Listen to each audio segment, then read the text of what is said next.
Bismillahirrahmanirrahim. Sebagai penghujung dari acara webinar pertama tentang situasi politik saat ini, dilanjutkan dengan Q&A. Kepada seluruh peserta webinar, kami persilakan untuk bisa memberikan pertanyaan langsung kepada narasumber melalui chatting yang telah disediakan panitia. Terima kasih. Membacakan ini agak panjang, maka saya akan membacanya lebih cepat. Mas Hermawan Syah Hidayat. Izin bertanya terkait ideologi untuk Mas Heri. Mas Heri, tolong disimak untuk Mas Heri. Seperti kita tahu dahulu ada 3 ideologi yang kuat, yaitu Islam, komunis, dan nasionalis.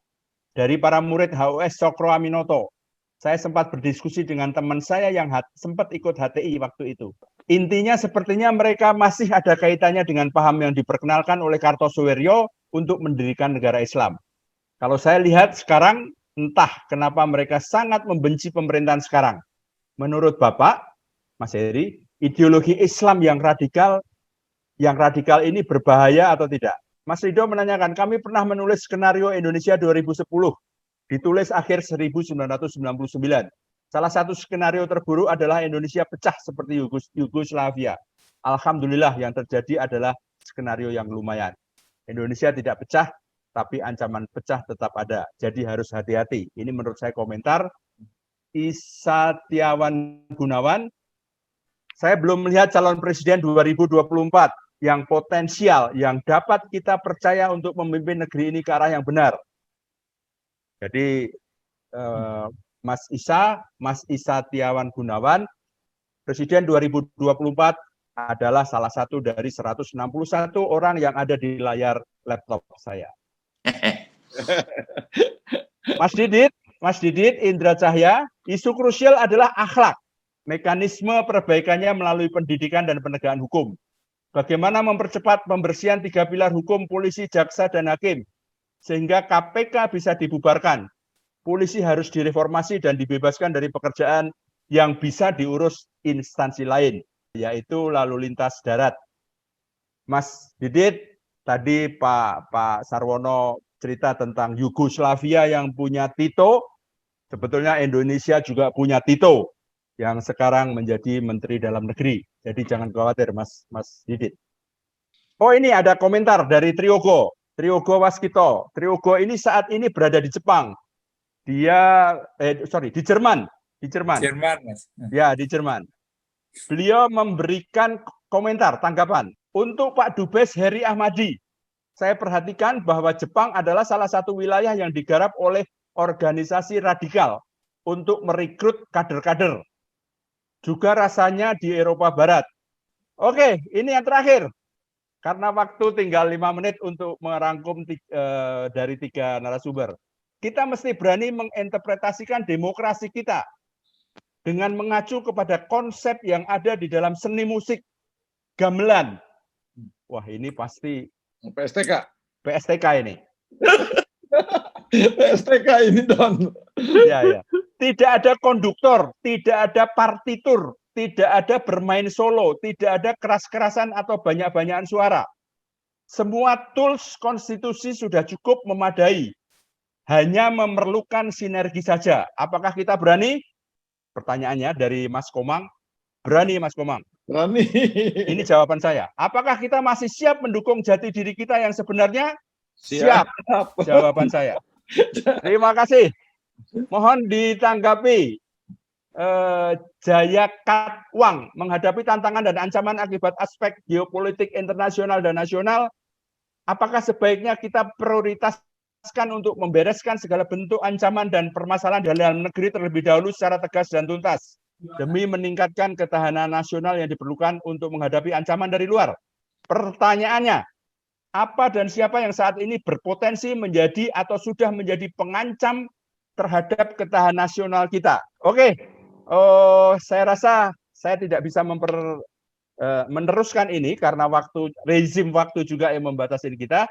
Silahkan secara singkat, saya minta mulai dari Kang Dadan untuk menjawab beberapa pertanyaan dan tanggapan yang tadi saya sampaikan. Ya, saya yang terakhir aja supaya ingat gitu yang dari Jaya Katwang ini sendiri, kita nggak bisa memilah-milahkan ancaman dari luar dan dari dalam, tapi kita bisa karena memang saling berpengaruh. Yang saya tadi menarik sebetulnya ceritanya Pelanduk tadi itu dengan lebah dari Mas Arwono ya. Jadi kalau kita lihat, sebetulnya kan posisi kita ini sekarang di sebelah kanan ada Indo-Pasifik, di sebelah kiri ada BRI gitu. Kalau kita menempatkan diri sebagai wild card, sebenarnya kita bilang ini, kalau saya ke kiri gitu kan, maka kanan yang kalah. Kalau saya kanan, maka kiri yang kalah gitu kan. Nah, mari posisi penting itu menjadi bargain position bagi kita. Di situ barangkali kita mengatakan bahwa kita berani. Sebetulnya poros maritim itu sedikitnya juga seperti itu gitu ya. Karena kalau kemudian kita ini ibarat kayak missing link begitu. Kalau lingkaran kita tidak disambungkan, maka kiri kanannya itu juga tidak akan berarti. Kira-kira di situ ya dari geopolitik. Jadi tidak bisa kita hanya melihat dalam dulu dibereskan, luar kemudian tidak. Nah, ini yang sebenarnya menjadi pelajaran bagi geopolitik. Sekarang dunia dihadapkan kepada pandemi ini begitu ya. Semua sekarang ini lagi ultranasionalisme nih, lagi ngurus diri saya sendiri begitu. Tapi begitu selesai, ini mulai lagi kemudian perebutan pengaruh. Mungkin gitu ya. Yang lainnya sisa bagi Mas Arwono dan Mas Heri. Ini karena juga rezim waktu kelihatannya Mas Dono sudah mulai lihat-lihat jam terus ya. Ya, silakan Mas Dono. Mas Heri, monggo Mas Heri. Ya, saya yang soal ideologi tadi, memang benar di masa pembentukan bangsa kita terjadi perdebatan yang sangat panjang puluhan tahun saya kira tentang bagaimana dasar negara kita. Tadi sudah disampaikan oleh Mas Dadan, Kang Dadan, bahwa negara kita pada dasarnya adalah negara kesepakatan. Jadi tidak bisa dilandaskan pada satu agama atau apapun di sana. Karena itu kesepakatan yang telah kita ambil adalah ideologi kita adalah Pancasila. Kalau tadi kita sebutkan kekuatan itu sebagai aliran yang punya tendensi ke nasionalis dan yang sekarang pun sebenarnya yang sosialis atau komunis sudah tidak ada, yang ada adalah yang karya tadi dan kemudian adalah ke yang Islam. Jadi pada hemat saya itu tadi, adakah Islam itu yang radikal berbahaya? Saya kira Islam yang kemudian berusaha mengotak-ngatik negara kesepakatan itu yang bahaya. Karena itu di dalam kelompok yang menyebut Islam politik dan Islam lain itu kan juga sangat berbeda. Kelompok NU yang menyebut diri Islam Nusantara jelas-jelas sudah ada mengatakan bahwa NKRI yang berbasis Pancasila adalah final. Dan mereka adalah mayoritas yang sesungguhnya mereka inilah yang punya hak untuk menyebut diri sebagai mewakili umat. Tapi tidak justru splinternya tadi. Jadi ini yang pada hemat saya upaya-upaya untuk mengotak-ngatik kesepakatan sebagai negara kesepakatan inilah yang menurut saya sangat berbahaya seperti yang terjadi di negara-negara yang tadi sudah diceritakan oleh Mas Dadan.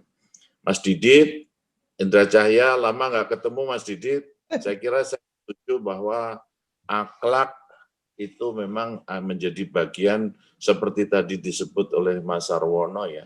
Tidak semua kehidupan bernegara dan berbangsa kita itu bisa diatur oleh undang-undang.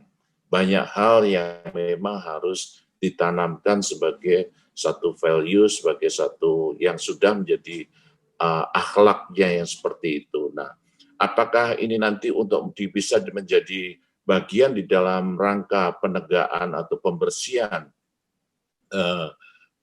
aparatur hukum kita, ya itu saya kira membutuhkan kerja keras sekali yang pada hemat saya memang harus dilandasi seperti itu. Saya kira itu dari saya. Makasih. Mas Heri, saya ada tambahan sedikit ini Mas Heri. Ada pertanyaan melalui WA, ini ditujukan ke Mas Heri, saya sambung saja. Gimana strategi kita yang cinta NKRI dan ingin jadikan Indonesia maju untuk ngadepin mereka yang ingin ganti presiden secara tidak sah dan ideologi Pancasila ingin diganti dengan syariah? Mas, saya kira kekuatan yang mendukung kekuatan yang sah ini juga kuat. Hanya kita mungkin juga kalau mau menghadapi, saya kira proses biasa aja lah. Saya kira tadi logistiknya habis juga habis. Saya kira tidak pernah, ini kita sudah menjalankan perjalanan kita melakukan peralihan kekuasaan secara damai, ini sudah kita lakukan selama 3 atau 4 kali terakhir ini. Sehingga itu tidak mudah dan saya tidak terlalu khawatir tentang ketakutan seperti itu. Bahwa ada gejolak seperti itu ya bisa saja. Ya, Pak. Tapi coba kita ingat kawan-kawan sekalian, kita dari 78 bekerja keras, kemudian Pak Harto mundur tahun 98, itu 20 tahun jangkanya. Kita sudah menolak suatu sejak 78 yang lalu.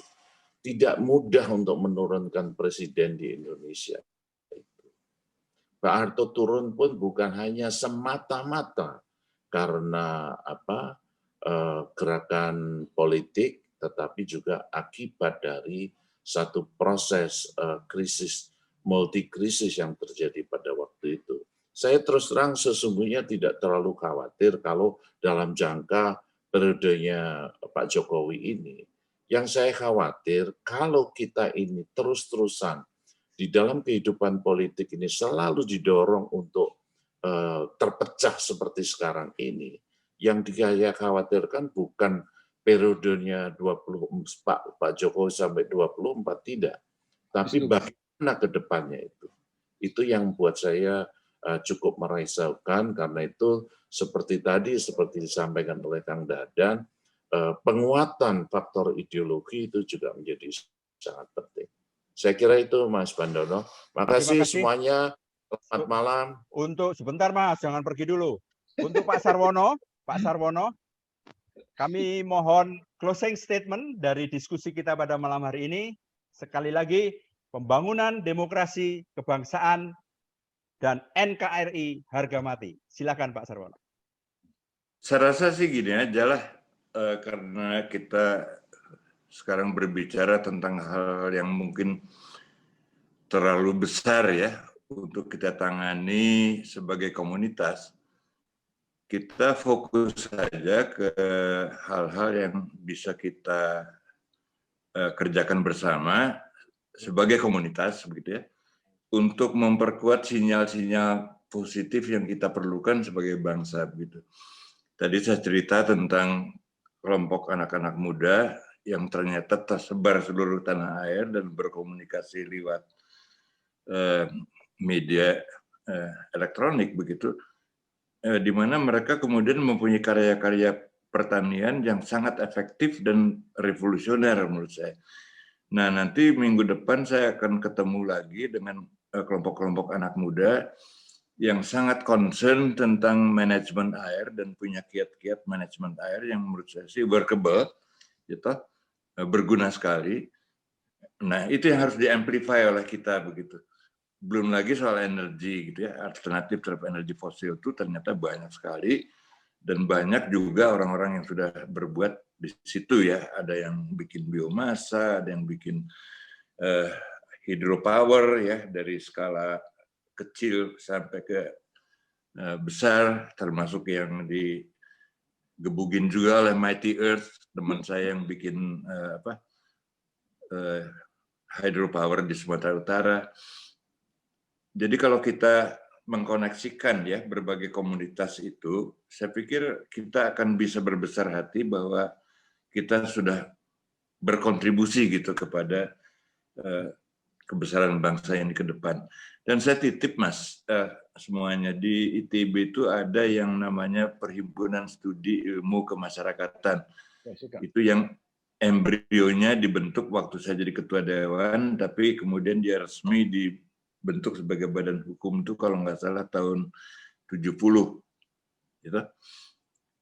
Itu saya kira mesti direvitalisasi dan diberi perhatian yang lebih banyak begitu ya, supaya kita menjadi teknolog dan juga paham soal sosial politik juga begitu sekaligus. Jangan kayak saya gitu, dididik di ITB lama benar, tapi banyak giat di segala macam kegiatan kecuali teknologi, jangan sampai begitu. Nah, PSIK saya kira patut kita revitalisasi. Terima kasih. Terima kasih Pak Sarwono. Sekali lagi terima kasih Mas Heri, Kang Dadan. Malam hari ini begitu meriah meskipun ini acara kami yang pertama. Ya. Saya Susbandono, tuan rumah SoliTB 74, menyerahkan layar kaca saya kepada Mas Kamil. Silakan Mas Kamil untuk menutupnya. Terima kasih Mas Dono. Jadi atas nama Solite Beta atau SoliTB 74, kami mengucapkan terima kasih yang banyak sekali dan penghargaan serta apresiasi yang tinggi sekali kepada Bapak-bapak para narasumber, Pak Sarwono, Pak Heri Ahmadi, dan juga rekan Dadan. Semoga pertemuan kita pada malam hari ini bukan pertemuan yang terakhir, tapi akan dilanjutkan dengan pertemuan-pertemuan berikutnya. Begitu juga saya mengucapkan terima kasih kepada seluruh peserta webinar yang alhamdulillah tadi saya mencatat 170 yang hadir, yang mengikuti webinar pada kali pertama ini. Di luar ekspektasi kita. Jadi pada saat kita memulai rencanakan ini, kita harapkan paling banyak 70. Rupanya luar biasa, malah malam hari ini yang hadir adalah 170. Jadi sekali lagi, saya mengucapkan terima kasih yang besar kepada seluruh para narasumber, kepada seluruh peserta webinar. Sampai jumpa pada kesempatan yang akan datang, dan kami harapkan semua akan turut juga berpartisipasi dalam webinar berikutnya. Terima kasih dan mohon maaf apabila dalam acara ini ada banyak kesalahan teknis yang tidak diinginkan. Sekali lagi terima kasih. Sampai ketemu pada kesempatan yang datang. Assalamualaikum warahmatullahi wabarakatuh. Waalaikumsalam. Terima kasih. Terima kasih semuanya. Terima kasih. Terima kasih Semuanya. Terima kasih. Terima kasih. Terima kasih. Terima kasih.